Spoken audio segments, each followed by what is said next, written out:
বলো কেমন হয়েছে?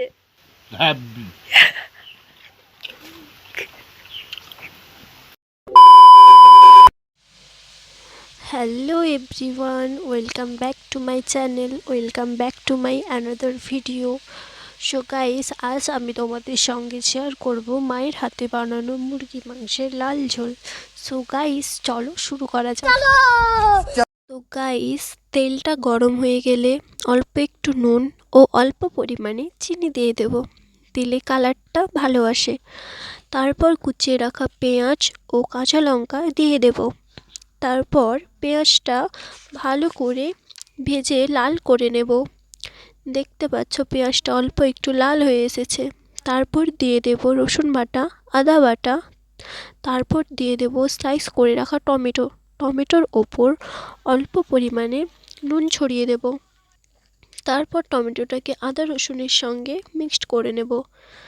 পরিমাণ মতো লঙ্কা গুঁড়ো, পরিমাণ মতো হলুদ গুঁড়ো, তারপর দিয়ে দেব ধনে গুঁড়ো, অল্প পরিমাণে একটু জল দিয়ে দেব। দেখতেই পাচ্ছ ওপরে তেলটা উঠে এসেছে। এবার দিয়ে দেব মাংস ও ভেজে রাখা আলু। তোমরা চাইলেও আলুটা অ্যাড না করতেই পারো। পরিমাণ মতো লবণ দিয়ে দেব। তারপর ভালো করে মাংসটাকে কষাতে হবে।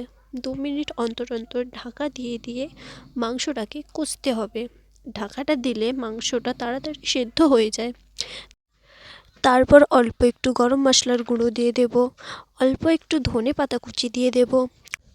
কিছুক্ষণ কষার পর দেখতেই পাচ্ছ গাইস কতটা জুসি লাগছে। ভিডিওটা এডিট করতে করতে তো আমার লিটারালি জিভে জল চলে আসছিল। তারপর মা আমাকে টেস্ট করার জন্য একটু দিল। তারপর পাপার কাছ থেকে জেনে নিলাম চিকেন রান্নাটা কেমন হয়েছে। কিন্তু আমার পাপা তো কিছু না বলে খেয়েই যাচ্ছিল, কিছু বলছিলই না।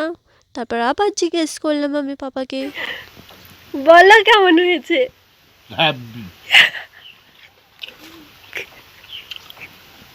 তারপর আমিও একটু টেস্ট করলাম। সত্যি বলছি গাইস, দারুণ খেতে হয়েছিল।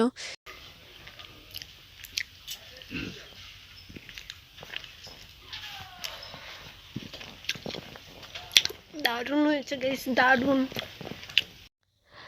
তারপর পরিমাণ মতো জল দিয়ে দিতে হবে। তারপর মায়ের কাছে এসে আমি একটু ঢং করছিলাম, কিন্তু মা তো ক্যামেরার দিকে তাকায়নি, রান্নাই করছিল মন দিয়ে।